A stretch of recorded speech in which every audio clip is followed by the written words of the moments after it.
चूल्हे वाली गरीब बहू को मिला मॉडर्न किचन वाला ससुराल। मीरा अपने नए घर में पहली बार एंटर हो रही थी। घर बेहद ही आधुनिक और सुंदर था। हर तरफ चमकदार फर्नीचर और इलेक्ट्रॉनिक गैजेट्स रखे हुए थे। मीरा की आंखें ये सब देखकर चुंधी आ जाती है और वो डरी हुई नजरों से चारों तरफ घूर घूर कर देखने लगती है। अरे बाप रे बाप, ये कैसा घर है? इतनी चमकदार चीजें! हे भगवान, ये सब क्या है? बहू, ये तुम्हारा नया घर है।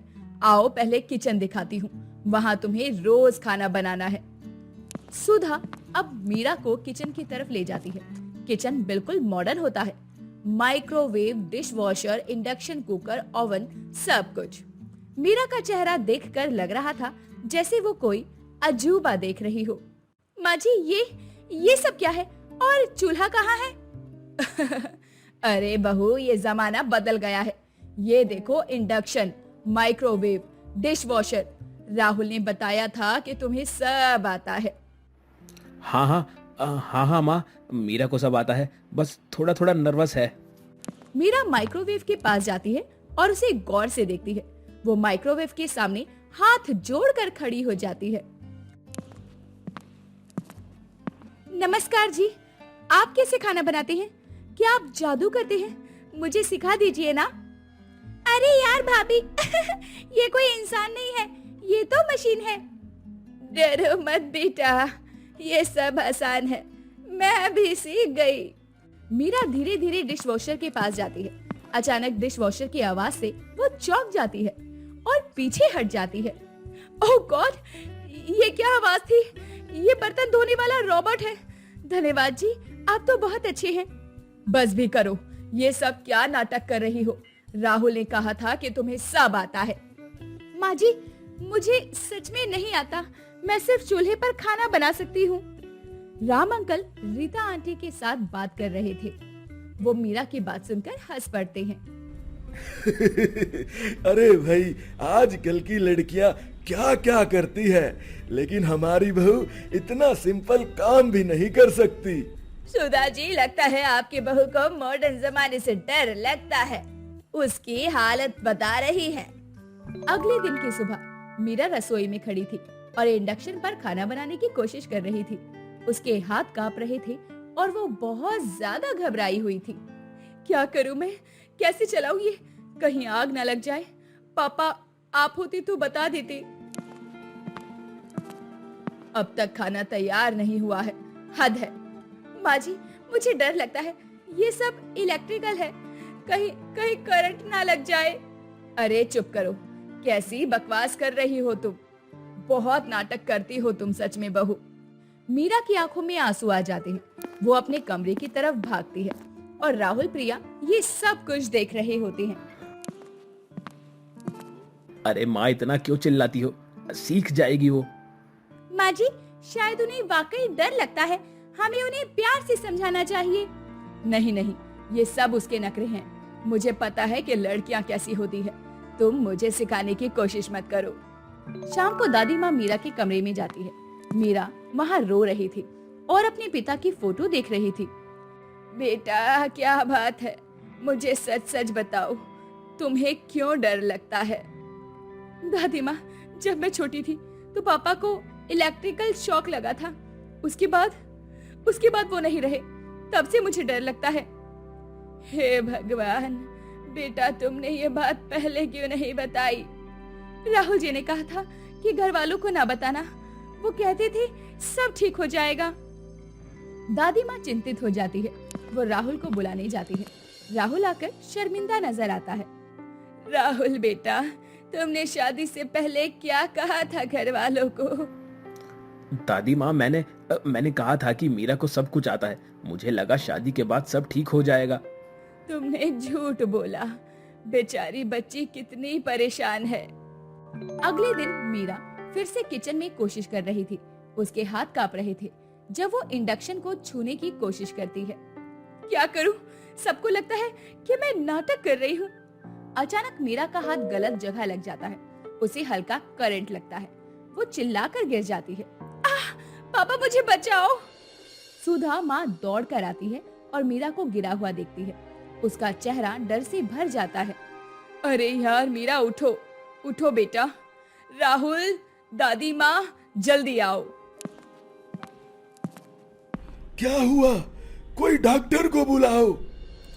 डॉक्टर आकर मीरा को देखता है। मीरा होश में आ जाती है, लेकिन बहुत कमजोर थी। हाय राम, मैंने कितना गलत किया, मुझे माफ करना बेटा। मीरा होश में आकर रोने लगती है। सुधा माँ उसके पास जाकर उसका माथा सहलाती है। माँ जी, मैं नाटक नहीं कर रही थी, मुझे सच में बहुत डर लगता है, मुझे माफ कर दीजिए। नहीं बेटा, मुझे माफ करना, मैंने तुम्हें गलत समझा। अब मैं तुम्हें सब सिखाऊंगी, धीरे धीरे और प्यार से। अगले हफ्ते से सुधा मीरा को धीरे धीरे मॉडर्न किचन का इस्तेमाल करना सिखाती है। पहले दिन वो सिर्फ देखने की कोशिश करती है। बेटा देखो, ये सिर्फ एक बटन है, बिल्कुल पुराने रेडियो की तरह। डरने की कोई बात नहीं है। माँ जी, क्या आप मेरे साथ रहेंगी? अकेले मुझे डर लगता है। हमेशा बेटा, अब तुम मेरी बेटी जो हो। कुछ महीनों के बाद मीरा धीरे धीरे सब सीख जाती है। वो अब माइक्रोवेव का भी इस्तेमाल करने लगती है। माँ जी देखिए, मैंने आज बिना डरे माइक्रोवेव में दूध गर्म किया है। वाह प्रिया भाभी, बहुत अच्छा, अब तो आप एक्सपर्ट हो गई हैं। दादी माँ भी खुश होकर आती है। सभी मीरा की तारीफ करते हैं। मेरी बेटी तो बहुत बहादुर है। मीरा, मुझे माफ करना, मुझे सच बोलना चाहिए था। कोई बात नहीं, अब सब ठीक है। और माँ जी ने मुझे इतने प्यार से जो सिखाया है, ये सब कुछ तो मुझे खुद ब खुद सीख ही जाना था। सुधा और मीरा अब मिलकर पुराने तरीकों से खाना बनाती हैं और मॉडर्न तरीका भी कभी कभी जरूरत पड़ने पर इस्तेमाल करने लगती हैं। बेटा, आज हम वीडियो बनाते हैं, पुराने तरीके और नई तरीके दोनों दिखाएंगे उसमें खाना बनाते हुए। जी माँ जी, मजा आएगा, लोग भी सीखेंगे हमें देखकर। दोनों मिलकर खाना बनाते हैं और वीडियो रिकॉर्ड करते हैं। रीता आंटी और राम भी देखने आते हैं। वाह सुधा जी, आपकी बहू तो कमाल की है, इतना अच्छा खाना। बेटी, तुमने हम सबका दिल जीत लिया। माफ करना बेटा, हमसे कोई भूल हो गई हो तो। शाम को पूरा परिवार एक साथ खाना खा रहा था। सभी के चेहरे पर खुशी थी। माँ जी, आपका बहुत बहुत धन्यवाद। आपने मुझे मेरे खुद के डर से लड़ना सिखाया है। नहीं बेटा, तुमने मुझे सब्र और प्यार सिखाया है। अब ये घर पूरा लगता है, बिना किसी डर के, बिना किसी झिझक के। कहानी इसी तरह खत्म होती है। मीरा अब मॉडर्न किचन की मालकिन थी। सास बहू का रिश्ता भी भरपूर था। जब भी उनका मन करता वो आधुनिक तरीके से खाना बनाया करती, और जब भी उनका मन करता तो वो पारंपरिक तरीका अपना लिया करती। अब इसी में एडजस्ट करना पड़ेगा, लेकिन डर के नहीं, खुशी खुशी। नेहा अपने छोटे से परिवार में रहती थी, जिसमें उसकी सास, उसका पति और एक देवर रहा करते थे। नेहा जितनी देखने में सुंदर थी, उतनी ही संस्कारी भी थी। ऐसी एक दिन नेहा सभी के लिए खाना बनाती है। तभी उसका देवर विक्रम खाने को देखकर अपनी भाभी से कहता है, भाभी, आपको तो पता है ना, करेले की सब्जी ना मुझे बिल्कुल पसंद नहीं, फिर आपने ये क्यों बनाया? अरे बनाने से पहले अब पूछ तो लेती। देवर जी, मुझे नहीं पता था कि आपको करेले पसंद नहीं।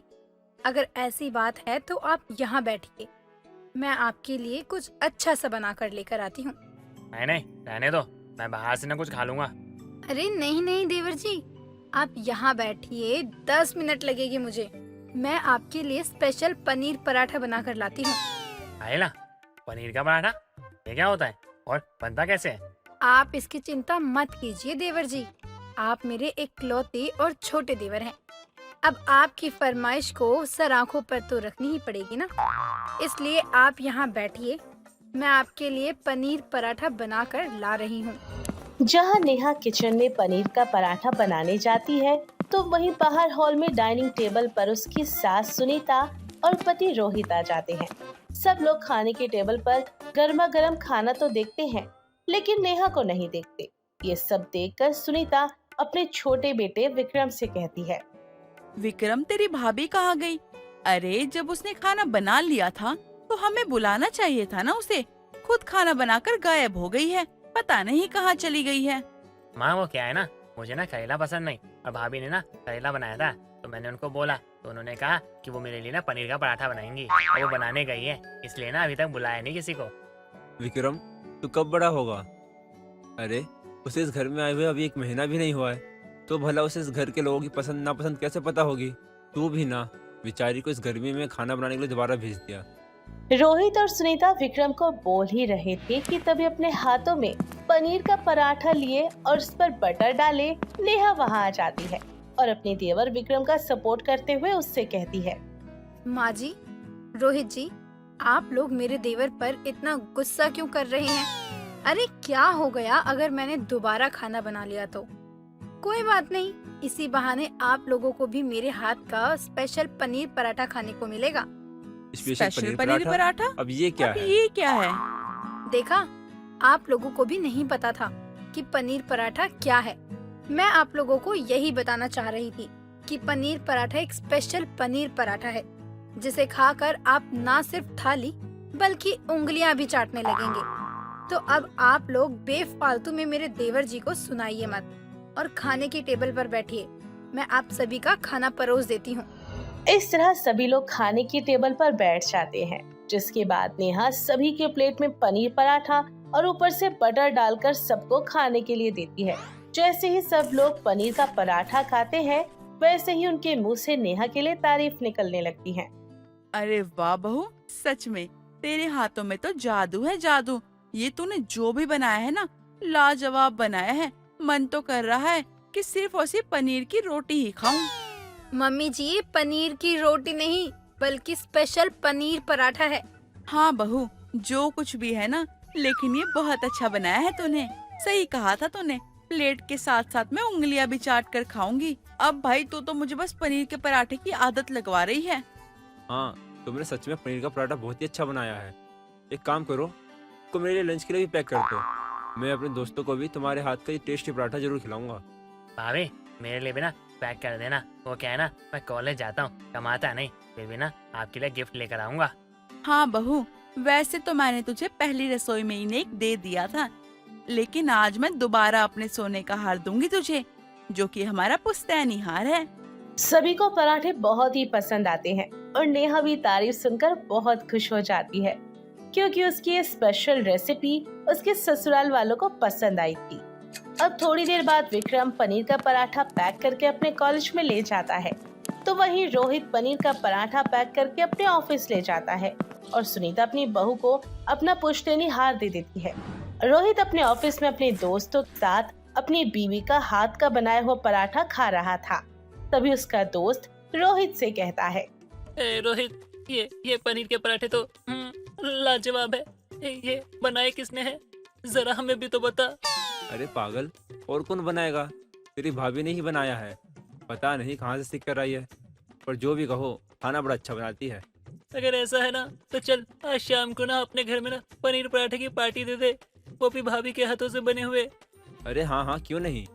वैसे भी मेरी बीवी किसी को भूखे पेट नहीं जाने देती। तुम सबका मोस्ट वेलकम है। इस तरह रोहित और दोस्तों की हंसी टिटोले जारी रहती है और शाम को जब रोहित अपने घर आता है तो उसके साथ उसके कुछ दोस्त भी आ जाते हैं। रोहित जी, आप इतनी जल्दी? नेहा रोहित से बात करती है कि तभी पीछे से उसके दोस्त आते हैं और नेहा से बोलते हैं, भाभी, बड़े बड़े देशों में पनीर के पराठे खाए जाते हैं और हम आपके घर पनीर के पराठे खाने आए हैं। वो भी रोहित ने हमें कहा था, इसलिए आए हैं। अच्छा, एक बात बताइए, आपको कोई दिक्कत परेशानी तो नहीं? अरे नहीं नहीं, बल्कि मुझे तो अच्छा लगा कि आप लोग यहाँ पर आए हैं, वो भी मेरे हाथ के स्पेशल पनीर पराठे खाने। अब आप लोग अंदर आइए और बैठिए, मैं आप सभी के लिए अपने हाथ के स्पेशल पनीर पराठे बना कर लाती हूँ। और इस तरह रोहित के सभी दोस्त घर पर आ जाते हैं और नेहा अकेले ही उन सभी के लिए पनीर के पराठे बनाती है। पनीर पराठा खाने के बाद सभी लोग उसकी बहुत तारीफ करते हैं। उनमें से ही रोहित की एक दोस्त, जिसका नाम काजल था, वो उससे कहती है, भाभी, आपके अंदर इतना टैलेंट है, आपके हाथ में सच में जादू है, जादू। तभी तो आप पनीर का पराठा इतना अच्छा बनाती हैं। वैसे आप जब इतना खाना अच्छा बनाती हैं, तो आप अपना खुद का बिजनेस क्यों नहीं चालू करती हैं? सोचिए, अगर आपका बिजनेस शुरू हो गया तो इस मोटी बुद्धि को भी कहीं जॉब करने की जरूरत नहीं पड़ेगी। मेरे पास एक क्लाइंट है जो बड़ी बड़ी डील करवाता है। अगर आप कहें तो मैं उनसे आपके लिए बात करूं। नेहा कुछ बोलती इससे पहले ही उसकी सास आती है और काजल से बोलती है। काजल बेटा, बात तो तूने बिल्कुल सही कही है। इसी बहाने मेरी बहू घर में खाली भी नहीं बैठेगी और हरदम वो कुछ ना कुछ करती ही रहेगी, क्योंकि मेरी बहू को बाहर जाने की इजाजत नहीं दूंगी मैं। जो काम करना है उसे वो घर बैठे कर लेगी। उसकी चिंता आप मत कीजिए आंटी, भाभी को काम दिलवाने का काम मेरा है। बस भाभी को स्पेशल पनीर पराठे बनाने होंगे, बाकी का काम आप मुझ पर छोड़ दीजिए। इस बहाने भाभी के साथ साथ मेरी भी थोड़ी कमाई हो जाएगी। अब क्या था, काजल की डील सुनकर सभी हाँ कर देते हैं और अपने अपने घर चले जाते हैं। समय गुजरता है। गुजरते समय के साथ काजल नेहा को एक बड़ी सी कंपनी के साथ कॉन्ट्रैक्ट दिलवा देती है, जिसके बाद काजल नेहा के साथ मिलकर एक छोटा सा बिजनेस शुरू कर देती है और इस तरह दोनों साथ में मिलकर काम करने लगते हैं। माँ माँ माँ माँ, कैसे समझाऊं आपको कि मैं उसे बहुत प्यार करता हूँ और शादी करना चाहता हूँ, और वो भी मुझसे प्यार करती है और शादी करना चाहती है। तो आपको दिक्कत क्या है माँ? क्यों मना कर रही हो आप? अरे माँ मान जाओ ना। अरे माँ, वो बहुत अच्छी इंसान है, आप मेरी बात मानिए। तू क्या पागल हो गया है? अरे कैसे तेरी शादी किसी से भी करवा दूं मैं? शादी कोई बच्चों का खेल थोड़ी ना है जो किसी से भी करवा दूं। और मुझे जब लगता है कि वो लड़की बिल्कुल तेरे लिए सही नहीं है तो उससे शादी कैसे करवा दूं मैं तेरी? तू चिंता मत कर, मैं उससे ज्यादा अच्छी लड़की ढूंढूंगी तेरे लिए। माँ कैसी बात कर रही हैं आप? जब मैं उससे प्यार करता हूँ, उससे शादी करना चाहता हूँ, तो किसी और से मैं शादी क्यों ही करूंगा?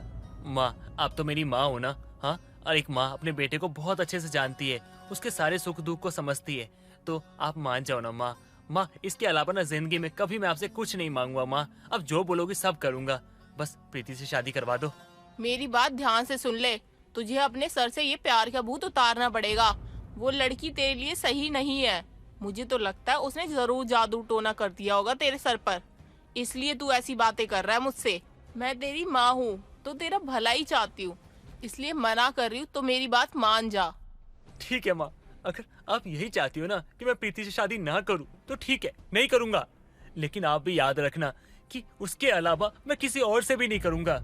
फिर चाहे सामने आप किसी को भी ले आओ, मैं बस प्रीति से प्यार करता हूँ, उससे शादी करना चाहता हूँ। अगर वो नहीं तो कोई भी नहीं। जा रहा हूँ मैं। दीपक अब हर रिश्ते के लिए मना कर रहा था और ऐसे ही कई दिन निकल जाते हैं। सुजाता भी अब अपने बेटे के लिए बहुत परेशान हो रही थी। ये दीपक तो मेरी बात मान ही नहीं रहा है, इतने सारे रिश्तों को मना कर दिया।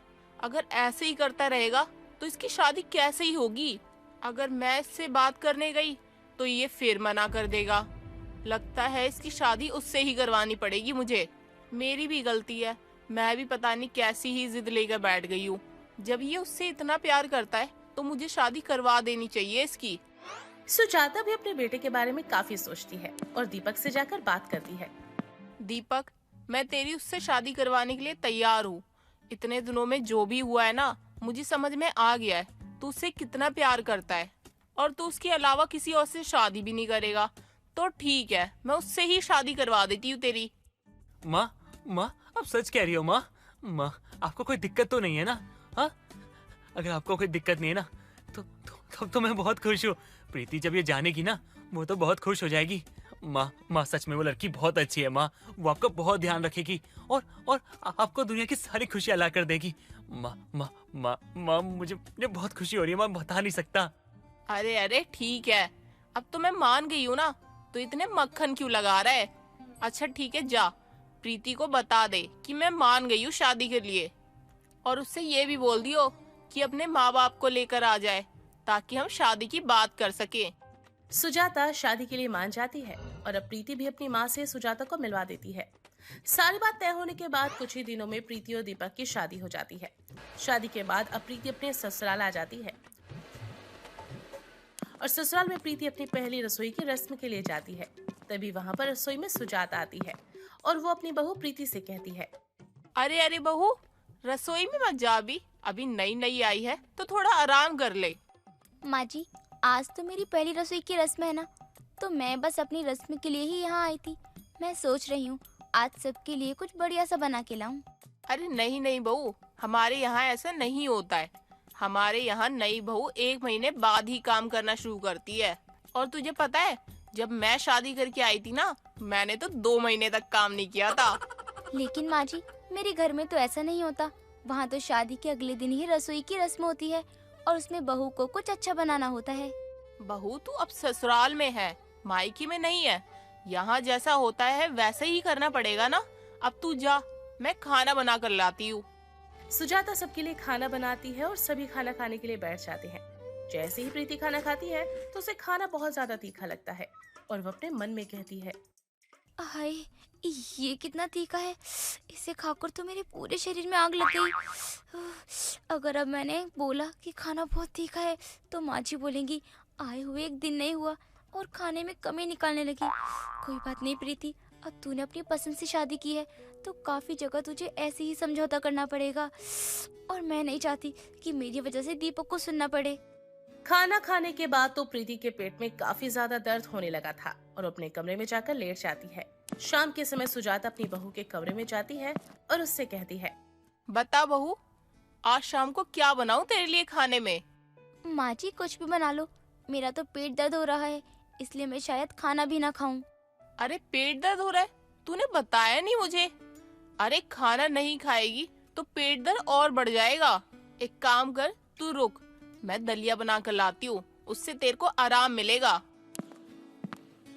सुजाता अपनी बहू के लिए तड़के वाली दाल लेकर आती है, लेकिन उसमें काफी मसाला होता है जो प्रीति को बिल्कुल भी अच्छा नहीं लगता। ये तो और भी खराब है, ये खाना खाकर मेरा पेट और भी ज्यादा खराब हो जाएगा। बहू क्या हुआ, अच्छी लगी ना दलिया? नहीं नहीं माँ जी, बहुत अच्छा बना है, मैंने पहले कभी ऐसा कुछ खाया ही नहीं था। ससुराल से आने के बाद प्रीति अक्सर ही पेट के दर्द में रहने लगी थी, क्योंकि अब प्रीति का पूरा खान पान ही अचानक से बदल गया था। रोज ही अपनी बहू को दर्द में देखकर सुजाता को कुछ भी समझ नहीं आ रहा था।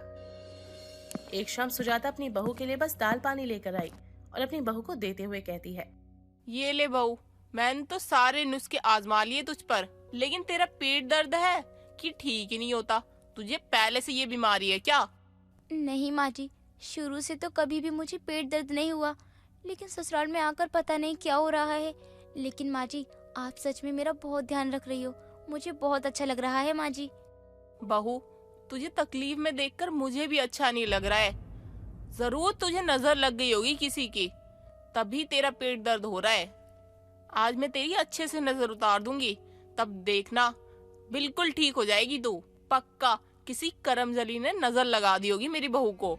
सुजाता को अपनी बहू की काफी चिंता हो रही थी, लेकिन उसे कुछ नहीं पता था कि बहू के पेट में आखिर ये दर्द हो क्यों रहा है।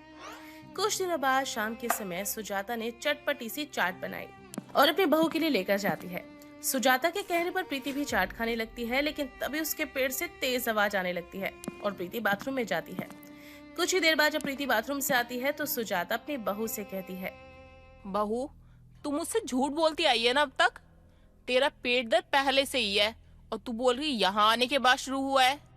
माँ जी, मैंने झूठ तो बोला है, लेकिन ये झूठ बोला है कि आप बहुत अच्छा खाना बनाती हो। मैं बिल्कुल भी तीखा खाना नहीं खाती हूँ, लेकिन यहाँ तीखा खाना बनता है, आपको बुरा ना लगे इसलिए मैं बस चुपचाप खा लेती हूँ और तभी मेरा पेट भी दर्द हो जाता है। प्रीति की बात सुनकर सुजाता समझ जाती है, जिसके बाद वो प्रीति और सबके लिए हल्का खाना बनाने लग जाती है। दोस्तों, अगर आपको ये कहानी पसंद आई तो इसे लाइक करें, शेयर करें और कमेंट करके बताएं कि कहानी में आपको सबसे अच्छा क्या लगा।